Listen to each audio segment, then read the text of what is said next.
Partager mon écran. L'enregistrement, Marielle. Oh oui, c'est bon, Oui, parfait. oui, c'est démarré, Eric. Excellent. Bon.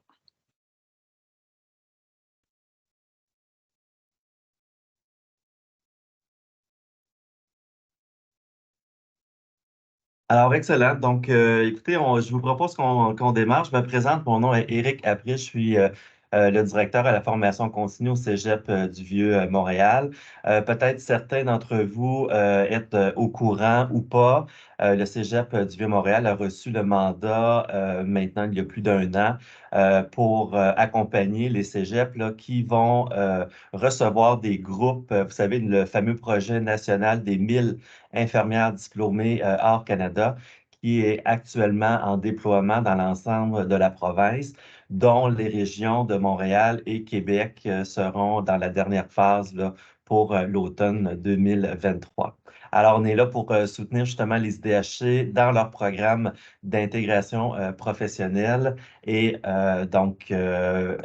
merci beaucoup d'avoir répondu à l'appel. Alors, on avait envoyé une invitation une demande d'affichage directement à l'ordre. Donc, vous avez vraiment répondu en très grand nombre. On est durant les vacances estivales, alors immensément merci. Donc, ce qu'on vous propose comme séance d'information aujourd'hui, donc je vais vous présenter l'équipe de travail.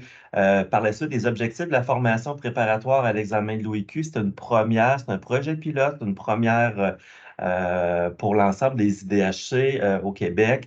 Les modalités de la formation, on en est où concernant l'état des inscriptions? Quelques infos sur les candidats. Naturellement, le gros de la formation, de la séance d'information va porter sur l'approche coach.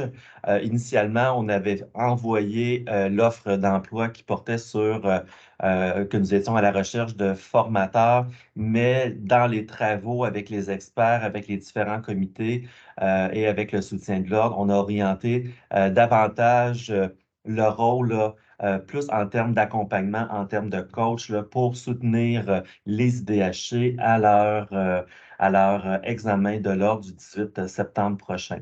On va vous parler des mentors qu'on a intégrés à l'intérieur de cette formation-là. Quelques enjeux du français, je pense que c'est important de le nommer, entre autres pour nos IDHC.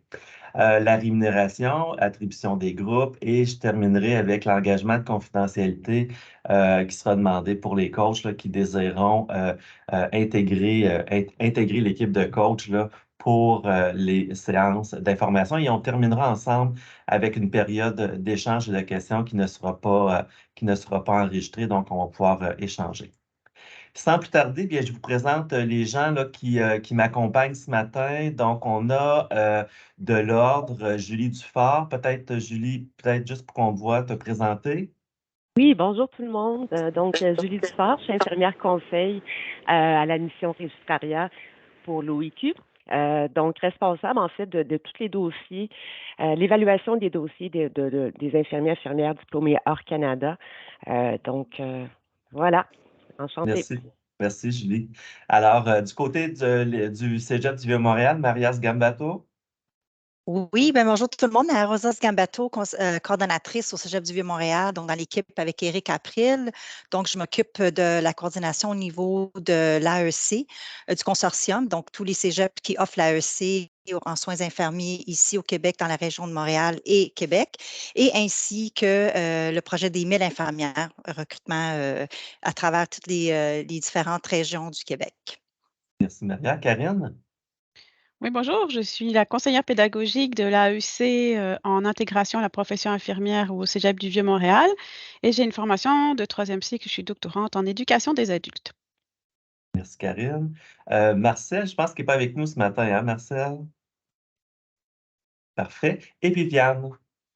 Bonjour, moi c'est Viviane Fournier, je suis professeure agrégée et directrice des programmes de deuxième cycle à l'Université du Québec en Abitibi-Témiscamingue, mais au centre de Mont-Laurier. Je suis également présidente substitut au comité d'admission par équivalence des IDHC de l'Ordre des infirmières. Je travaille beaucoup en recherche et j'ai été prof au Cégep là, pendant 18 ans, donc je m'intéresse depuis longtemps à la pédagogie interculturelle. J'ai des travaux de recherche là-dedans. Je suis en outre l'auteur de la formation en ligne que font les IDHC dans leur parcours d'intégration qui s'appelle Soins infirmiers au Québec, valeurs et réalités. Donc, je suis là pour accompagner vos apprentissages pour la méthode coach et autres notions de pédagogie interculturelle qu'on aura à intégrer dans notre accompagnement des personnes diplômées à l'étranger pour la réussite de leur examen professionnel. Merci, Viviane. Alors, peut-être certains d'entre vous vous demandez, ou peut-être vous l'avez appris, pourquoi le Cégep du Vieux-Montréal? C'est quoi le lien avec, avec la préparation à l'examen de l'ordre pour le 18 septembre dernier? C'est sûr que dans le cadre des activités du mandat qui a été confié au Cégep du Vieux-Montréal, mandat national là, de soutenir le réseau collégial pour le projet des 1000 infirmières, il y avait toujours quand même une préoccupation en lien avec la passation. Donc oui, d'une part, réussir le programme d'intégration professionnelle, mais aussi réussir l'examen de l'ordre. Considérant aussi les recommandations du commissaire à l'effet que les établissements d'enseignement et les établissements de santé puissent davantage collaborer ensemble pour soutenir, entre autres, les candidats, mais dans notre cas, les IDHC, à vraiment être mieux préparés pour la réussite de l'examen de l'ordre. Bref, en juin dernier, le gouvernement a demandé au Cégep du Vieux-Montréal de développer, en collaboration avec les établissements collégiaux, les établissements universitaires et les établissements de santé, de mettre sur pied une formation, de soutenir les IDHC. Alors, ce sont les IDHC, là, tant anglophones, les IDHC français, les IDHC du programme d'intégration ou du stage de 40 jours. Donc, toute cette catégorie de CP, donc, et de les préparer à l'examen professionnel du 18 septembre dernier. Donc, si vous faites un petit calcul vite, vite, juin versus 18 septembre, c'est très, très, très court pour rejoindre l'ensemble des IDHC, mais aussi pour mettre en place une équipe d'experts, développer un contenu, développer une approche.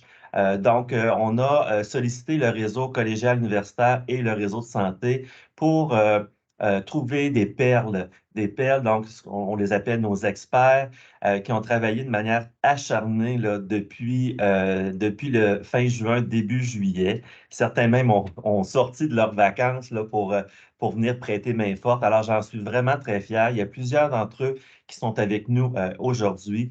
Alors, nous sommes en train de terminer justement les différents contenus, tout ce qui touche les aspects techniques, méthodologiques, pédagogiques là, de la formation pour rendre un clé en main justement au coach. Donc, on travaille extrêmement fort. Peut-être je vais vous parler tout de suite là, des modalités de la démarche de cette formation. Ceux qui sont dans le réseau de la santé, probablement que lundi, vos DSI, DRH ont reçu une lettre là, du ministère de la Santé là, qui venait justement préciser l'apport du Cégep du Vieux-Montréal au regard des IDHC. Bien entendu, on sait que dans le réseau, il y a beaucoup d'initiatives. Tous les réseaux, tous les établissements de santé, les CIS, les CIUS sont mobilisés pour soutenir aussi l'ensemble des autres candidats à la préparation et à la réussite de l'examen de l'ordre. Vous comprenez que c'est une priorité qui est maintenant devenue prioritaire. Dans la diapositive précédente, là, j'ai oublié un petit quelque chose de très important, c'est que oui, je vous parlais des pairs, des experts, des personnes dévouées qui ont travaillé ensemble, mais aussi on a collaboré étroitement avec l'Ordre qui est venu nous accompagner dans nos différentes réflexions. Donc, je tiens vraiment à remercier l'Ordre de cette contribution-là. Maintenant, la formation, c'est une formation qui est de 40 heures, qui est scindée, donc avec un contenu qui porte sur les stratégies de passation. Je n'entrerai pas trop dans les détails, mais stratégie de passation, donc ça porte de la gestion du stress à comment se déroule l'examen, tout ça. Donc, pour vraiment amener les candidats à être capables d'anticiper l'environnement souhaité, puis leur donner aussi certains trucs. Donc, quand on parle de trucs, on est davantage dans des stratégies, là. Donc, ça, c'est important à retenir. Mais le gros de la formation porte vraiment sur la pratique réflexive et le jugement clinique, d'où le nom formateur qui a été remplacé par l'appellation coach, là, qui est un anglicisme, je tiens à le dire, mais on trouvait que l'impact du mot pour notre projet pilote était avait plus d'impact. Alors, en ce qui a trait aux pratiques réflexives et jugements cliniques, Viviane, tout à l'heure, prendra la parole là, pour venir contextualiser cette approche coach. Chaque groupe auront accès à une journée en simulation haute fidélité. On a sélectionné des scénarios pour ceux et celles qui se retrouvent en région, parce que la formation va être principalement exclusivement offerte en présentiel dans la région de Montréal et dans la région de Québec. Mais nous avons des IDHC un peu partout au Québec, donc si la simulation de fidélité n'est pas possible, on va mettre sur pied des écosses, comme dans le vieux temps, je dirais. Donc, une vieille pratique, mais qui est toujours aussi d'actualité. J'ai mis le mot mentor, j'ai une diapositive un petit peu plus loin. Donc, les mentors, ce sont des IDHC là, qui ont réussi récemment l'examen de l'ordre. On veut qu'ils soient en interaction avec nos candidats, nos candidates, pour vraiment soutenir leur motivation, augmenter leur sentiment d'efficacité personnelle. Donc, pour nous, c'est important, mais je reviendrai un petit peu plus tard sur leur âge. En termes de démarche, la démarche, alors tous les IDHC donc, ont été rencontrés pour la grande majorité. Donc, il y a eu une séance d'information sur le déroulement, quelle était cette formation.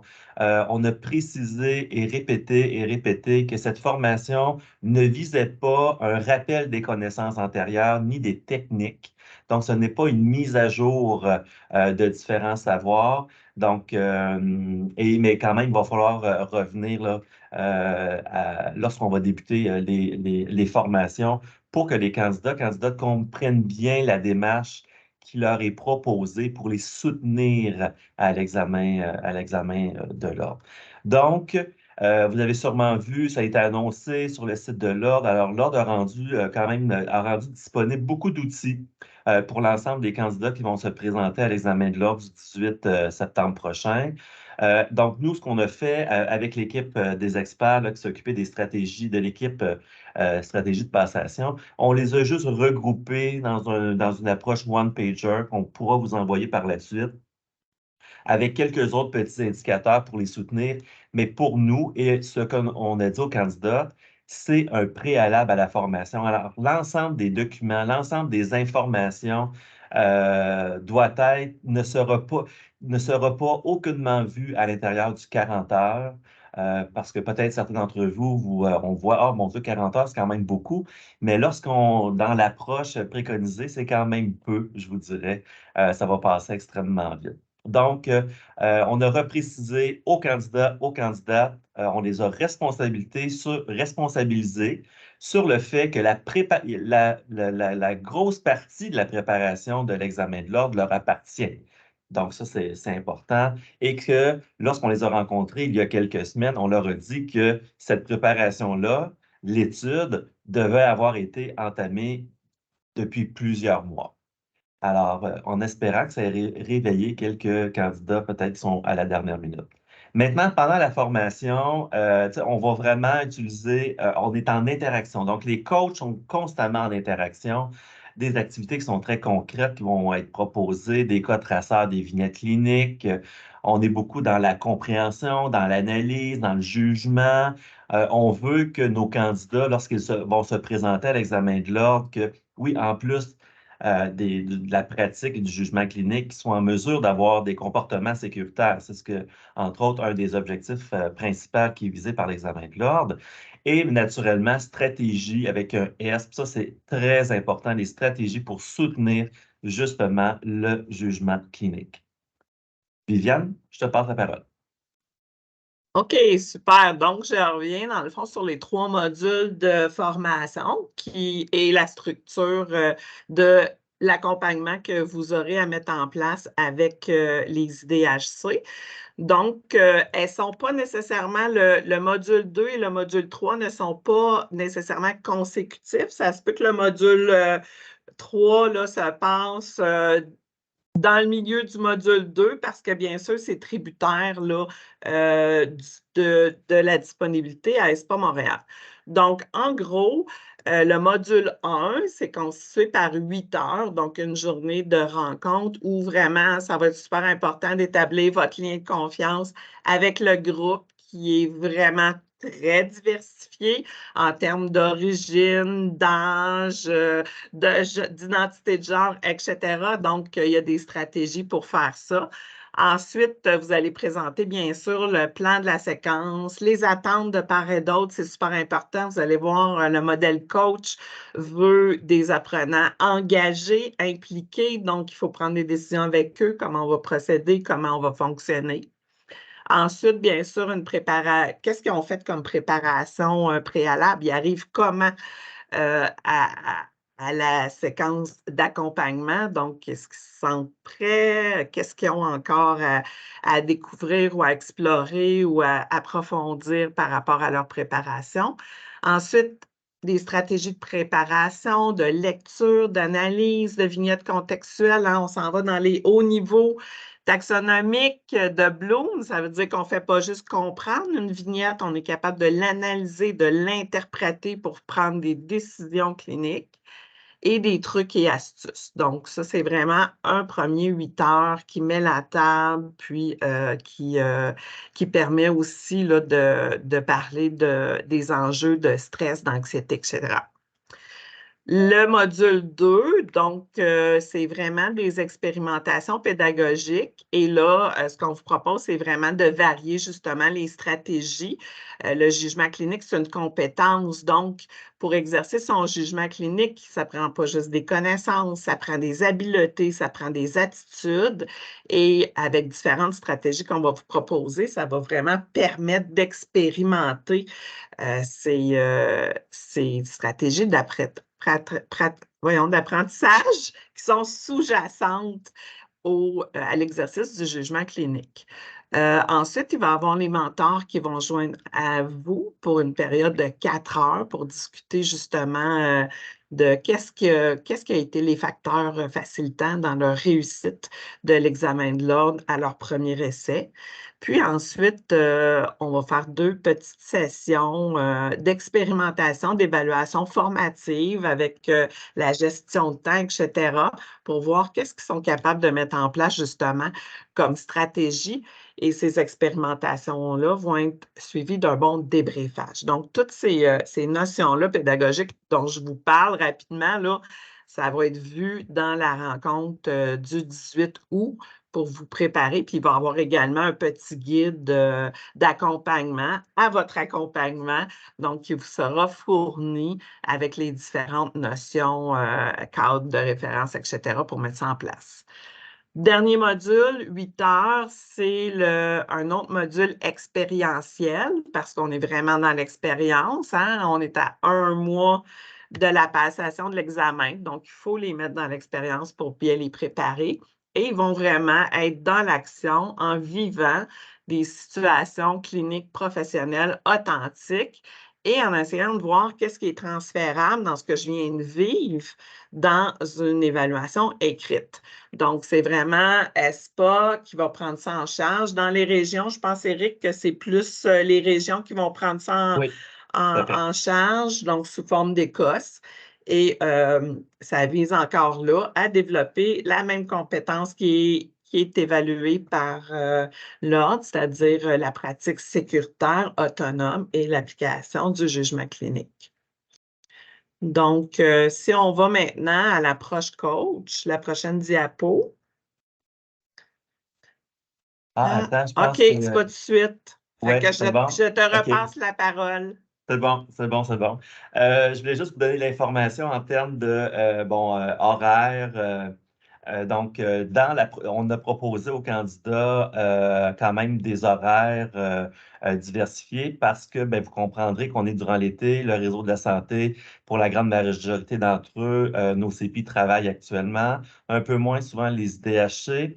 Donc, on voulait offrir une diversité là, pour ne pas trop pénaliser ou avoir d'impact négatif là, sur la continuité des services dans certains établissements de santé et dans certaines régions. Donc, on a offert 2 jours, donc du lundi au vendredi, donc des journées pleines. On a offert aussi la possibilité samedi et dimanche, donc de 8h à 17h, mais la simulation haute fidélité doit être faite dans une journée de la semaine, donc ils devront se libérer. Samedi ou dimanche, donc c'était 2 autres choix, donc des journées complètes incluant la simulation haute fidélité durant 2 jours durant la semaine. Maintenant, on a offert aussi l'opportunité du lundi au jeudi de 17h à 21h pendant 2 semaines avec la même chose que le week-end, donc 2 jours, une journée en simulation haute fidélité. Il y a une petite coquille, le lieu devrait avoir un X, même horaire avec un S, là, mais lieu de formation, donc comme j'ai dit, donc pour Montréal, la formation, 98% de la formation préparatoire est en présentiel. C'est un choix qu'on a fait concerté avec nos experts, avec le ministère, avec l'Ordre aussi, pour vraiment favoriser la meilleure collaboration, échange avec les candidats et les coachs. Donc, pour Montréal, c'est à la Place du Puy, au 800 rue Maisonneuve-Est. Ceux qui connaissent un peu moins Montréal, donc vous y accédez à partir du métro Berry-UQAM, donc vous n'avez même pas besoin. Et je vous conseille d'utiliser le transport en commun pour vous rendre au 800 Maisonneuve, à la Place du Puy. À Québec, donc le Cégep de Limoilou va nous accueillir pour les groupes qui seront à Québec.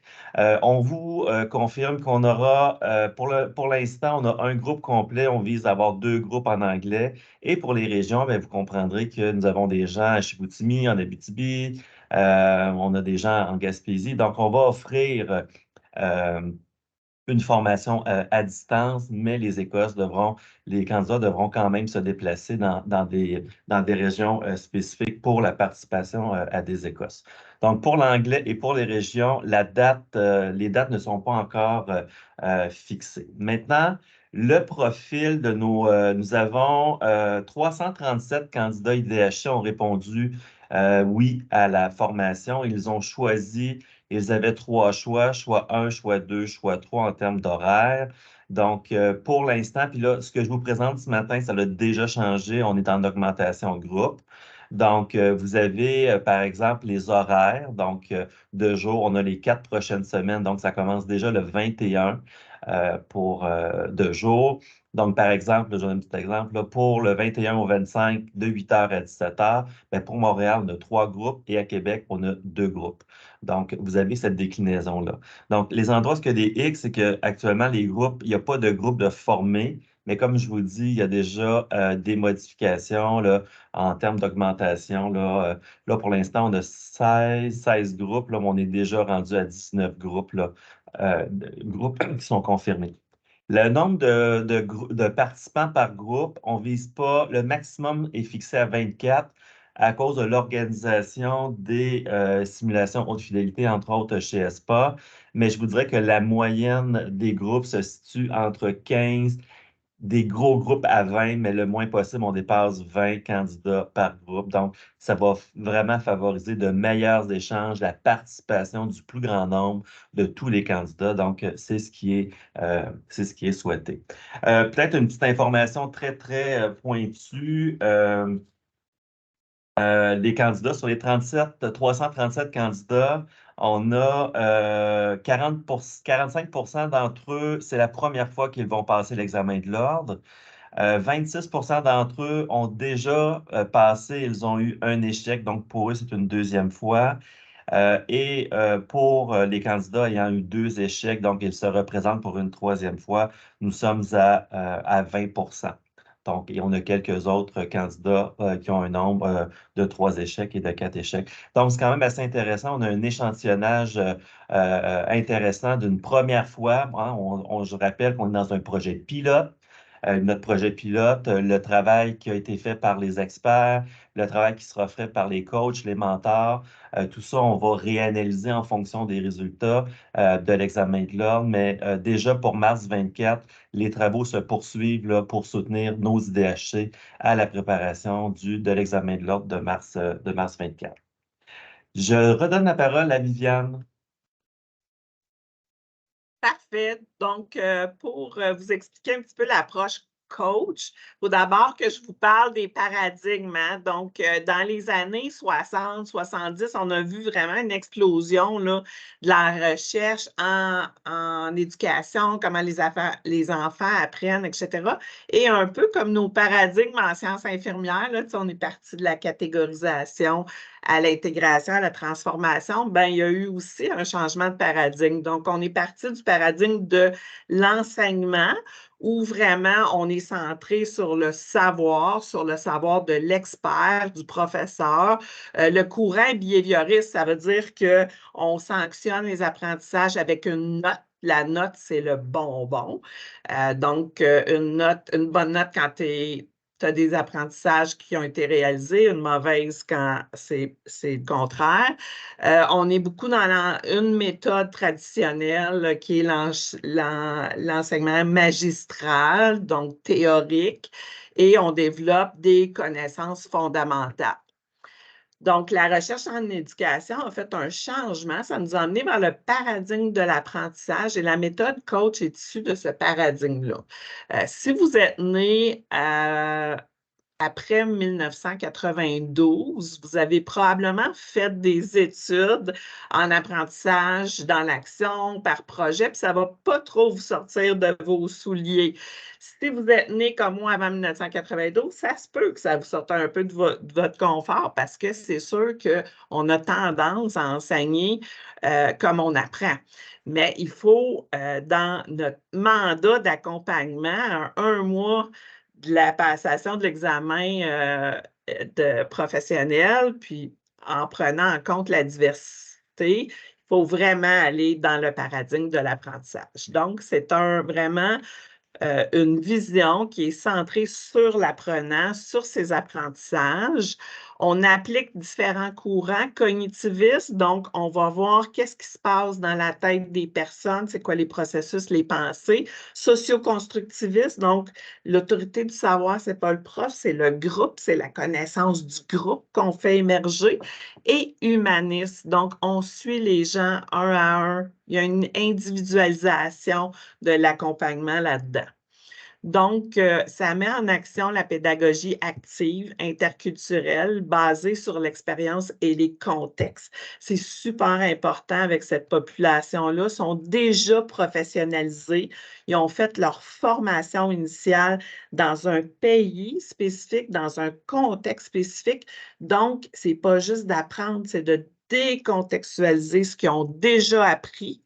Dans certains cas, il faut défaire des choses qu'ils ont déjà appris, mais il faut aussi qu'ils voient, OK, qu'est-ce que je peux transférer dans ma pratique d'origine au Québec qui s'applique encore, puis qu'est-ce que je dois changer. Donc, pour cette population-là, il faut utiliser des stratégies où ils sont en mesure de comparer leur pratique professionnelle dans leur pays d'origine à celui qui est attendu, celle qui est attendue au Québec. Donc, les contextes, c'est super intéressant. Donc, la décontextualisation pour recontextualiser à la pratique professionnelle québécoise. Ensuite, on développe des compétences, donc pas juste des connaissances, dont le jugement clinique. Le jugement clinique, c'est beaucoup basé sur des habiletés d'analyse puis d'interprétation. Donc, il faut aller là avec eux. Je pense qu'on peut passer à la suivante. Donc, pas de paradigme d'enseignement, paradigme de l'apprentissage. C'est bon.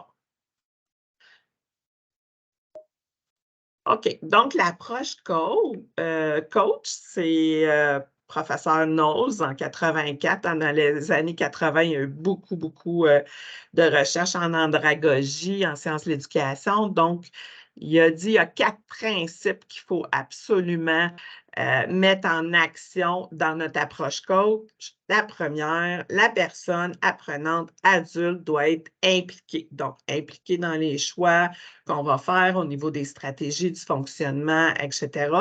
Il faut aller voir c'est quoi son expérience antérieure, donc autant professionnelle que de préparation à l'examen de l'ordre, son expérience comme stagiaire dans son programme de formation ou son stage de 30 à 40 jours. Hein, ils n'ont pas fait non plus le même parcours d'admission, d'intégration. Il faut aller voir son expérience comme CP également. Puis pour les personnes qui ont fait l'examen 2 à 3, qui sont à leur deuxième, troisième ou quatrième essai, ben, ça a été quoi leur expérience antérieure de passation de l'examen? Ensuite, je l'ai dit, les apprentissages sont décontextualisés et recontextualisés. Puis ensuite, la pédagogie vise la mise en pratique du processus mental de résolution de problèmes. Donc, on va voir ça ensemble là, le 18 août. C'est pas compliqué. On va regarder ça. KISS, keep it simple, on garde ça simple. Donc, prochaine diapo, Éric. Merci. Donc, on a intégré des nouvelles méthodes de pédagogie active pour développer le jugement clinique puis qu'ils puissent l'exercer à l'intérieur de l'examen professionnel. Donc, qu'est-ce qu'on propose comme peut-être nouvelle méthode que vous connaissez moins, mais que vous allez expérimenter vous-même dans la rencontre du 18 août pour pouvoir ensuite transférer ces apprentissages-là avec votre groupe à accompagner. Alors, il va y avoir la simulation de situation professionnelle authentique, mais ça, comme j'ai dit, c'est ESPA qui s'occupe de ça et qui va fournir les facilitateurs ou peut-être que vous allez faire la formation aussi pour devenir facilitateur. Je vais laisser Éric vous en parler tantôt. Ensuite, les exercices de pensée à voix haute, le think out loud. Donc, ça permet la modélisation. Si vous le faites, vous lisez une vignette et vous mettez votre processus mental à la portée des étudiants en verbalisant tout ce qui vous passe par la tête quand vous lisez une vignette. Ça, c'est super intéressant. Puis de le faire par les étudiants, vous allez voir, vous allez être capable de voir avec eux, ah, OK, y a-t-il un processus mental là, qui n'est pas correct? Là? On vient-tu passer à côté de quelque chose d'important? C'est super intéressant à faire. Donc, ça, inquiétez-vous pas, on va l'expérimenter ensemble le 18 août. Ensuite, l'élaboration de schémas, de cartes mentales. Donc, c'est quoi le chemin qu'on est en train de faire? Puis là, moi, j'aime ça le faire de façon collective. Donc, on donne 5-6 crayons à notre groupe et là, on fait sur un vieux tableau blanc des ronds, puis on met les idées qui nous passent par la tête en lisant la vignette, puis on l'analyse ensemble. Donc, on va au-delà de la vignette pour analyser de quelle façon on va répondre à la question. Puis ensuite, la création de tableaux comparatifs, les bons vieux tableaux. Donc, par exemple, quand on a des pathologies qui se ressemblent, exemple, un pneumothorax, un hémothorax, un épanchement pleural, OK, mais c'est quoi les éléments qui distinguent une pathologie d'une autre pour pouvoir faire les hypothèses qui sont associées aux éléments significatifs qu'on a dans la vignette. Donc, c'est 4 méthodes de pédagogie active qu'on souhaite mettre en action dans l'accompagnement parce que probablement que les personnes vont arriver avec, ils vont avoir fait l'étude, ils vont avoir appris pour la plupart, peut-être par mémorisation, par répétition, parce que c'est beaucoup comme ça qu'on apprend dans certains pays où ils ont fait leur formation. Puis là, on va les amener un petit peu plus loin dans les stratégies, un petit peu plus loin dans la façon d'exercer leur jugement clinique. Donc, voilà. Merci, Viviane. Alors, au début de la présentation, on a parlé de mentors. Viviane en a ajouté un petit peu. Donc, c'est vraiment des modèles de réussite. Donc, ce sont des IDHC qui ont réussi soit en septembre 2022 ou en mars 2023 pour la première fois. Donc, c'était leur premier essai. Ils ont réussi de la premier essai. Donc, on les rencontre demain. C'est leur rencontre, leur séance d'information. On va les préparer, on va les informer sur leur rôle.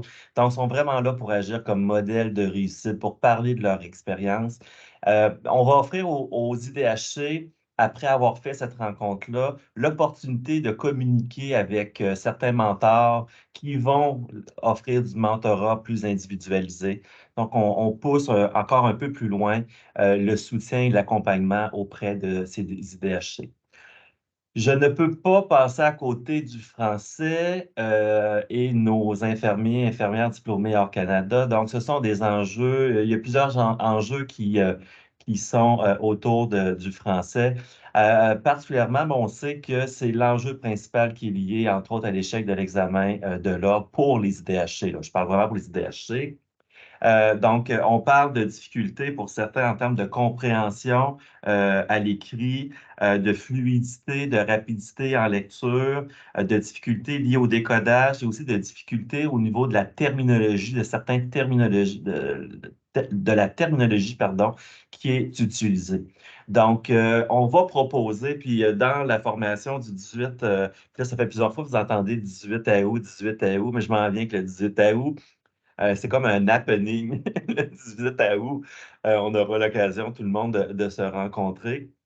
Bref, c'est sûr qu'on va soutenir les coachs dans cette reconnaissance-là, donc de certains candidats qui ont peut-être certaines difficultés, mais on va aussi informer les candidats qu'ils pourront se prévaloir, s'ils le désirent, d'un test gratuit de positionnement linguistique pour un peu leur donner, de dire, OK, grosso modo, selon l'échelle linguistique québécoise, on estime à un niveau 9 la capacité de réaliser un examen professionnel. Donc, pas nécessairement uniquement celui de l'ordre, mais il y a d'autres types de professions, mais minimalement un niveau de 9. Et ce test de positionnement qui est utilisé, qui est validé, qui avait été développé avec le MIFI, entre autres, permet justement de venir positionner. Donc, qu'est-ce que j'ai en compréhension, au niveau de l'écoute, puis au niveau de la lecture? Donc, ça va offrir un niveau et le candidat pourra faire un choix éclairé sur, ben, ça confirme que j'ai cette capacité linguistique-là, ou bien ben, finalement, il y a des points de vigilance peut-être très importants qui augmentent mes facteurs d'échec ou de risque là, à la réussite de l'examen. Maintenant, la rémunération, c'est quand même intéressant de savoir que nos coachs vont être payés. Donc, on va préparer par contrat. Donc, certains coachs peut-être vont prendre qu'un seul groupe, vont prendre peut-être plus d'un groupe. On va offrir par groupe 10 heures de préparation parce qu'on comprend que rapidement, il y a une appropriation de l'approche coach. Aussi, parce que oui, on vous remet un clé en main avec quand même une démarche des activités du contenu. Donc, on reconnaît qu'il y a quand même une appropriation préalable. Donc, un 10 heures de préparation. Puis là, il y a une coquille. Je m'excuse, là, j'ai une coquille. La formation, c'est 40 heures. Donc, j'ai mis 50, là, mais dans le fond, c'est 40 plus 50. Là. Donc, au total, ça va être un contrat de 50 heures qui va être rémunéré à 95 de l'heure. La formation, donc, j'avance peut-être un petit peu plus rapidement, là, mais il y a une formation qui est obligatoire en présentiel, vendredi. J'ai écrit 18 mars, Viviane, ça n'a pas de sens. 18 mars, c'est pour l'année prochaine. C'est le 18 août. Je ne sais pas qu'est-ce qu'il y a le 18 mars, mais le 18 août, donc c'est très rapide, là, c'est vendredi dans 2 semaines. C'est de 8 heures, c'est de 8 heures à 17 heures. L'équipe du Cégep du Montréal sera présente. Viviane sera aussi présente. Donc, c'est vraiment une formation complète avec l'ensemble du déroulement, les documents, il y a des trucs, il y a des informations plus admin, mais après ça, on entre vraiment dans l'approche de coach avec vraiment une approche en mode ligne, entre autres. Donc, cette formation-là de 8 heures va être payée à raison de 50 de l'heure pour assister, pour avoir participé à cette rencontre-là. S'il y a des gens de la région de Québec, il y a possibilité d'avoir un remboursement de frais de déplacement et d'hébergement pour une nuit, mais on pourra regarder ça ensemble par la suite. Maintenant, vous avez vu l'horaire, vous avez vu les groupes qui sont actuellement disponibles. J'ai dit qu'il y avait d'autres groupes qui vont être affichés. Donc, à la fin de la rencontre, on va vous transmettre le vidéo. Donc, ceux qui voudront peut-être regarder à nouveau parce qu'il y avait peut-être beaucoup d'informations et ça vote quand même très rapidement. Donc, on va vous envoyer un lien Forms vous demandant de choisir 3 choix. Donc, en fonction des horaires là, qui sont proposés. Et donc, on vous donne jusqu'à vendredi 11 août, 5 heures. Et nous, à partir de samedi, on va commencer à attribuer les groupes selon un premier choix, un deuxième choix ou un troisième choix. Si pour X raison, les choix, vous n'êtes pas confirmé dans vos choix, vous n'avez pas eu de groupe attribué, ne vous découragez-vous pas. D'une part, le projet revient en mars 24. Et aussi, bien, si certains d'entre vous, ça l'a éveillé le goût de venir peut-être contribuer à l'enseignement collégial, bien, l'opportunité, elle est là aussi, là, parce que nous sommes quand même 5 cégeps là, qui offrent le programme d'intégration professionnelle et nos IDHC occupent une place importante à l'intérieur de notre offre de services. Donc, les opportunités sont aussi présentes. Donc, j'ai dit, la formation obligatoire va avoir lieu à la place du Puy, donc qui est au 800 Maisonneuve-Est, Montréal. Comme j'ai dit tout à l'heure, l'accès en transport en commun est vraiment, ou en Bixi, ceux qui sont à Montréal, ou à pied, donc qui est vraiment favorisé. Dernière petite chose, pour les coachs qui auront un groupe d'attribués, il y aura un engagement de confidentialité des coachs là, qui vise à ne pas partager, à divulguer le contenu de la formation. Vous comprendrez que c'est un projet pilote sur lequel on a mobilisé des experts, des perles. On a travaillé extrêmement rapidement.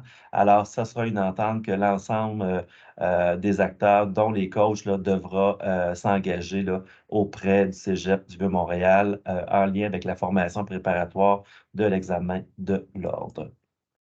Si vous avez des questions, n'hésitez pas, soit mon courriel, puis, je m'excuse là, pour les invitations. À chaque fois que j'ajoutais une nouvelle personne, tout le monde recevait un autre avis de confirmer la rencontre. Je m'excuse, mais bon, mais vous avez l'adresse courriel, donc examen ou IQ, là, vraiment pour nous joindre. Alors, je vais mettre fin au diaporama. Attendez. Je vais mettre fin à l'enregistrement aussi.